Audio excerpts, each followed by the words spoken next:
Welcome, everyone, to Career Happy Hour. We'll get started here in just a second. Let me know where you're joining from. Hey, everyone, it's Andrew Beach, career coach, here to support your success in any way that I can. I had 100 excuses, and I'll go over that here in just a second, not to be here today. But I decided I made a commitment to you, and I'm going to do this every Friday at 3 o'clock, whether I'm here live or a recorded session. Today, I'm here live, so let me know in the chat over here on the side where you're joining from and how I can help you today. I'll answer any question regarding career.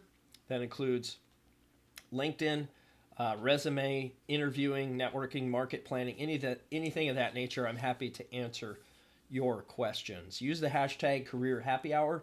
It is 3 o'clock on a Friday.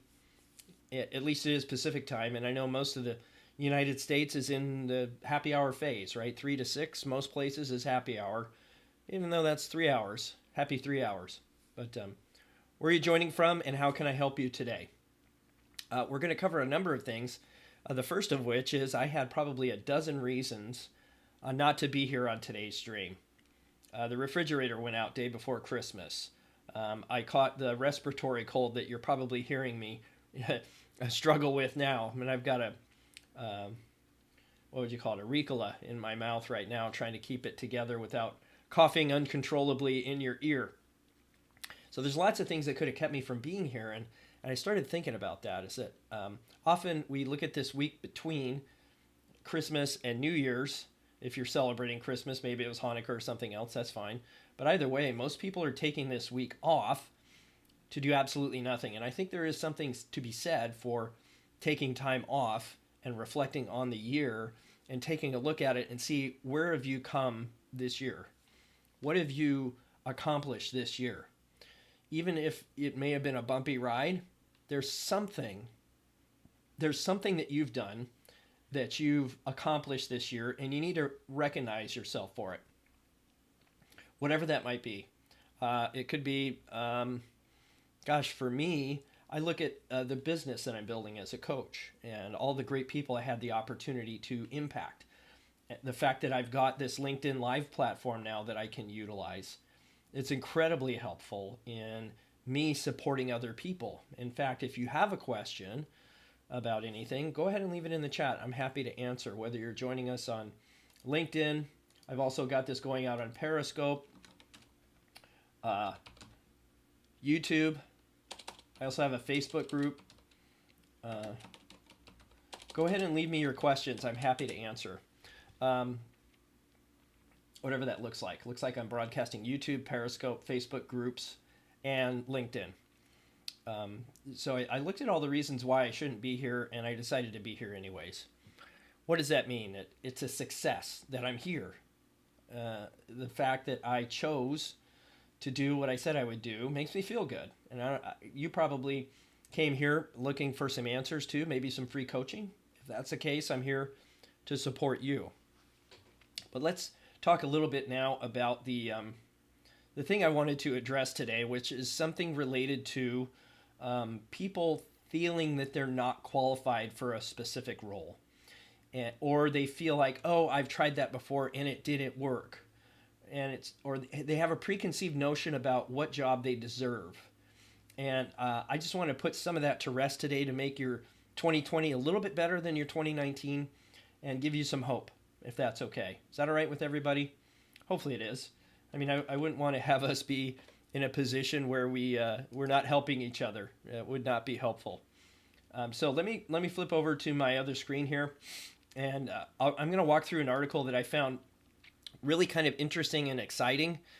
It was published earlier this year, and I've been quoting this article actually all year long because it's from a company that unfortunately went out of business. And I wanted to share this with you primarily because what I'm seeing is a lot of people feel like they have to be 100% qualified to apply for any role. And what this is saying is why you can't get an interview explained using job search science data. So this is a company that this Dr. John Sullivan is quoting that's now out of business, and I can see why. Because many people that would use a service like this to post jobs or to apply to jobs on their behalf probably did not have a very solid monetization strategy. And so I would encourage you to go to this website. In fact, I'll grab the link here and put it in the chat so you can all have it and you can see this this actual. There we go. It's in the chat now, so that you can see this actual article and you can refer to this. Okay, so I mean, it starts out pretty compellingly. Okay. Ponder this. 2 resumes are received, one with 58% requirements and another meets 100%. 58% gets the interview, 100% does not. It's completely illogical. I agree. I would agree with that statement. It's illogical. It doesn't make sense that somebody with 58% match would get the interview over someone with 100% match. If you're facing this kind of situation, recognize that if you are in search of an application resume that's 100% match, that it's likely you're not going to get an interview. Let me say that again. It's saying here that as likely to get an interview matching 50% as 90%. So if you're looking at roles that are in your wheelhouse and you feel like you meet 70 to 90% of the requirements, you're missing out on a large group of jobs that you might be able to qualify for. Okay. And so as I go through this thing, it's really interesting how they did this. And this came from a single source using real data, not made up data. They actually went out, and this company, which made applications on behalf of job seekers, okay, right here, resumes submitted for corporate jobs of discontented individuals, actually jobs on their behalf of their clients. Okay. And so what happens here is you have a situation where they're making applications. The good news is they get to track all those applications. Did they get an interview? Did they not? So they were kind of the portal between this job seeker and the person actually applying for the role, okay, or the company they're applying to. And what did they find? Well, they actually reviewed 6,348 applications across 118 industries. And here's what they found, okay? After meeting 60% of the requirements, your odds of an interview actually decrease. I think that's astounding. Is that as you get more qualified, and it makes sense on the surface when you think about it, if somebody is meeting 100%, close to 100% of the requirements, where is the room for growth? Where is the room for growth in terms of income? The salary that you might be getting out of that situation is much different, right? If you're in a situation where you're in the top quartile of that salary range, where do you have room to move? You may not have any room to move, okay? And so the idea here is, and sadly so, he makes that point, sadly so, that the interview rates actually go down. And you see here, it peaks at 50% and then flatlines between, what is that, somewhere around 70 to 90%. And then it goes markedly down to like 15%.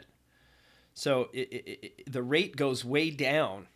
Now, they actually did this separated by men and by women. Okay, and this is actually something that's interesting for the ladies out there, is that many of them won't apply for a job unless they meet 90% of the requirements. And that's true. However, what they found is, because the ones that did apply, where they had 40% of the requirements met, they actually got interviews. So that's good news for the ladies out there that are watching this, that you have a higher probability than even men for getting those roles. Now, the thing is with men, they're going after those jobs where they only meet half. Ladies, for some reason, they don't do that. They feel like they have to be confident in order to even make that application.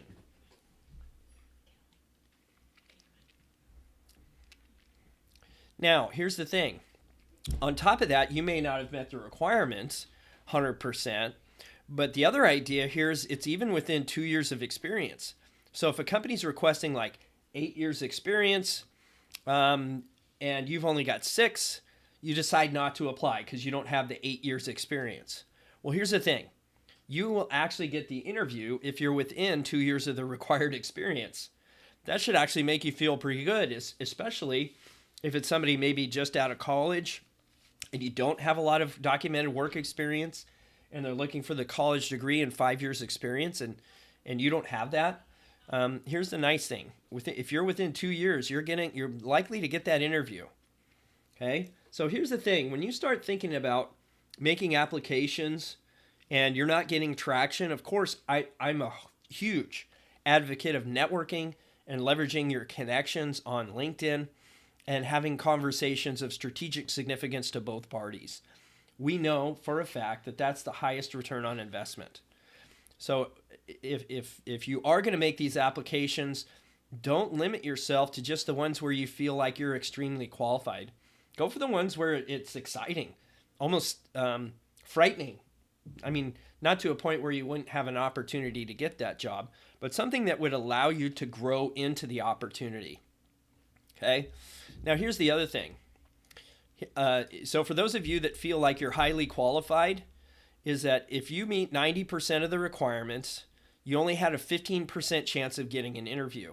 So if this is you, where you're making these applications and you feel like you're extremely qualified, you have well-documented experience, and you're not getting the interviews, it might be you need to right-size your resume. So what does that mean? Well, I've always advocated that, if a company is asking for an MBA and you have a PhD, that makes sense. Go ahead and let them know you have a PhD. But if a company is coming and saying, hey, we want somebody with a bachelor's, and you tell them you have a PhD, you're overshooting that requisition, that job, monumentally. So I would actually only go for, at minimum, what they're asking for, or a little bit higher on the education side. And for experience, I would go after things where I felt like I only met a handful of the requirements. It's going to give me an opportunity for growth. I might not be coming in at the top end of the salary range, but I certainly have room for growth on salary. The odds of me getting that job are much higher. Okay. So here's the thing. A qualified applicant seem crazy, even though we know as few as 2% of job seekers will earn an interview. So that's of all job seekers, 2%. That's why the networking is so valuable, is that if I know I'm only getting 2% return on my applications, or if there's 100 applicants, only 2 of them are going to get an interview. Okay, and that's well documented. Those numbers have been around forever. There's one thing that hasn't changed in the history of job search, and that is people hire those they know, like, and trust. Now, they may know you and they may like you, but they may not trust you. And that's where most people need help, is in that side of the coin, where you're actually needing help building relationships of trust. That's where someone like me, I suppose, would come in. In fact, in the chat here, I think you probably see, let me copy the link. I'll put it back in the chat for everybody. But it's a link to a survey. I'm doing a free training next month in January. And I would like to get some input from you on what topics you would like to hear. And so if you want to hear some specific topics around some of these ideas that I've talked about in the past or even today, go ahead and fill out that survey. Give me some input. And let me know if you want to be included on that training. Okay? Now, as we go down, there were some other interesting points that this author made. Okay? Customizing your content on your resume, as we all know, offers you an opportunity to succeed. But there were some interesting things that I saw here that many people often overlook. Okay? We all know to a certain extent that action verbs are going to get us more traction in our application. So that's not shocking. Key skills section, we always advocate that on the resume, so make sure you have a key skills section. The thing that kind of surprised me is that they said add 15 to 20 skills to your resume. That could include technical skills as well as soft skills. So that's a lot of skills. I mean, that could take up a lot of space on your resume. For whatever reason, they said that was critical to getting your resume noticed. The other thing I found interesting is that you got a 51% boost by using leadership words. Like, what did they say? Led, leadership, managed, organized, directed, oversaw. So if you're using these action verbs, make sure you use the ones that demonstrate your leadership, that you managed something or led a process or oversaw programs. Okay. Results, I mean, that doesn't surprise me. Now, industry buzzwords was something that did surprise me, and I'm not really a big fan of the phrase buzzwords because they're often overused. What I would recommend is something more along the lines of terminology, vernacular. What is the industry language? Let's use that instead of buzzwords. Okay, that could revolve around functional skills, corporate values, things you find on their website, that sort of thing. Okay, so the big one here really is the biggest return on your investment is starting with the action verbs at the front end. Okay, so if you made that one change, it should boost your applications by a lot. The second thing they saw is, and this actually kind of surprised me, is when you apply makes a difference. Early in the day gives you an 89% boost. Okay, but then on top of that, earlier on the day on Monday, it gives you an additional boost. So they didn't know if that was, they said that was not ATS related. So it's likely that it's the type of thing where, you know, somebody who comes in early Monday morning is, you know, these recruiters, HR folks are getting started in their day and they're looking at the email that came in most recently. And it's likely that the people who get in early on a Monday are the ones that actually get seen. Okay. On top of that, you get a 65% boost if you do it soon after they post the job. Okay. So Monday morning, I would even do it maybe Sunday night.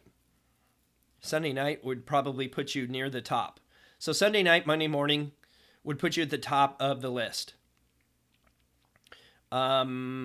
Yeah, Sunday night, Monday morning. So if I was to say when strategically would I be doing all my applications, probably Sunday night. That way I keep my Mondays through Fridays open to do the networking. So, and that coincides with a lot of data that would effectively improve your chances of getting through. Okay. So here's some resume mistakes that may actually hurt you.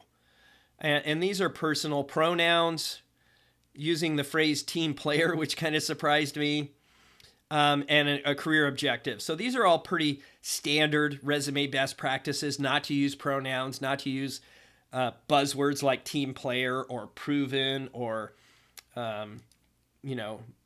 experienced. I mean, we all know you're experienced. What's the point of saying it out loud? Pardon me. Again, I've got a respiratory cough here, just trying to get some value over to you. Okay.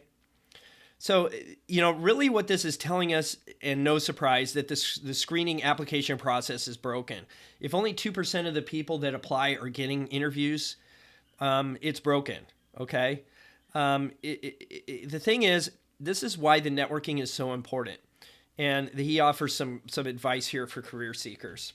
But, let's come back to the camera here, and I'll be available to answer some of your questions. But it really is important to know two things. Is that as a job seeker, having a schedule makes a difference. And if you're going to prioritize activities, I would prioritize my applications on Sunday night, early Monday morning, and that's it. Now, if there's something that comes in during the week and you want to get it right in, and it seems like it's an interesting role at your number one target company, that's an exception. But more often than not, Sunday night, Monday morning, that's when I would do my applications based on this data. The rest of the time, I would be looking for anybody and everybody with a heartbeat, a pulse, if you know what I mean, working at the target company I want to work for, and I would go have conversations with those folks. And LinkedIn makes that so easy. You can go through this platform here and you can have conversations with 10 different people every day of the week. It's really kind of astounding that more people don't utilize it in that way. Meaning, I'm not reaching out to people out of self-interest for a job. I'm reaching out to them to see what kind of challenges they have, how I can make a contribution. Doing things that don't serve me in the short term, but absolutely serve me in the long term in building a relationship of trust. Which brings me to another article I wanted to share with you. And let me get that here up on the screen. And this is why the networking is so important. Let me make this a little bigger so you can see it. There we go. And it's just a summary of some research done at University of Kansas. So let me show you this one. This will be really interesting. But here's the thing. This study reveals exactly the amount of time it takes to make a friend. And I found this really fascinating because as you go through this thing, it says, okay, we all know that spending time together, hanging out, sharing experiences, whether that's through church or whatever, your personal relationships, people you went to school with, okay? The interesting thing is, as you go down here, where is it? Here it is. Combining the results of both studies, he estimated it takes, here it is. He estimated it takes between 40 and 60 hours to form a casual friendship, okay? 80 to 100 hours to transition to being a friend, and more than 200 hours together to become good friends. 200 hours. Think about that for a second. If I'm working 40 hours a week with somebody, it only takes me 5 weeks to clock 200 hours, roughly speaking. Okay, but if we're not in that company, it makes us less likely to get to 200, doesn't it? And that's challenging. So here's the thing. How quickly can you get to at least 40? 40 hours, right? And sometimes it's hard because even, and this is a good point, if we're talking the kind of generation you were born into, we take different strategies when it comes to this. And that is, hey, if you're not used to being face-to-face with other people to build these kind of relationships, it becomes very difficult to get advancing in your career, to demonstrating your competency to other people, to being even the internal candidate requires you to go outside of your area if you want to be in another one and clock some of these hours. The good news is you're already in the company. That becomes much easier to do than actually, outside the company. Trying to get that 40 hours inside is easy. Trying to get 200 from outside is hard. This is also why when I coach people, I always encourage them to go with the people you know first. Why? Because they're the ones most willing to help you. They're the ones most willing to stake their reputation on your character. And the challenge that many people have is they don't know how these people can help them. And vice versa. If I go to somebody, they don't know how they can help me. And so that's the thing. That's why we created a networking checklist and the anatomy of a networking conversation. That you can get actually on, it's on the website for the podcast. So I'll put that, I think that's in the chat. Let me grab the podcast. I just released another episode here on the podcast. So I'll put that in the chat as well so that you can have that. And when you go to the podcast, you can see that there's a free resource here called The Anatomy of a Networking Conversation. It's going to walk you through all the things you need to do to get that done. And then, subscribe to the podcast. It's a wonderful resource, okay? So that's in the chat. That's there for your use. And then there's the interview checklist. That's something that's on my website. So I can certainly give you a link to that here in a second. But I just find these two articles have always been ones that I've shared out to help people understand better what it is that drives people to do what they do, drives their behavior. Okay. Any questions out there? You got me live. Go ahead and put your questions in the chat. I'm happy to answer any questions that you have about market planning. Okay. Let's see. Andrew, I'm looking into engaging a career coach for a search. What's the best way to contact you? Chris, just go to my site. Let me get back to the camera here so I can answer your question face to face. It's good to see you, by the way. It's been some time since we had a conversation. Just go ahead and send me a message here through LinkedIn. Just go to my profile page, or on my profile page, my email's there, so you can go through that as well. Okay. Yeah. Okay. Good. I'll send you a DM and we'll touch base. That's fine. Uh, let's see. I just found out a manager I worked with years ago is being underutilized. Can I connect them to? Yeah, absolutely. Just send them to my profile page, Jeannie. I'm happy to help them in any way I can. Um, it's kind of challenging when you have a manager that's underutilized. You know, sometimes they feel like their hands are tied when they're not really. They just need to take more agency and expand. And that's a challenge. So, yeah, have them contact me. Happy to help. Um, First conversations are always free. So that's not an issue. Good. Thanks for those contributions in the chat. If you have any other questions, please let me know. I'm happy to answer. I put all of the links to the articles in the chat, as well as the link to the survey, which is pinned in the post here on LinkedIn. Okay, so please fill out that survey, get on the list to be notified when that free training is coming, and have some input here into the actual thing that I'm going to be training, the topic that I can address or provide you the most value in delivering. So, but I'm a little more casual today. It's the week between Christmas and New Year's. Suffering with a respiratory cold, and I just wanted to make sure I got here and provided you some value anyways. Had 100 reasons not to be here, and I decided to be here anyway. So good. Excellent. And then you have that. Okay, good. I think I'm good. I hope you all have a great Happy New Year. I'll see you next Friday on Career Happy Hour.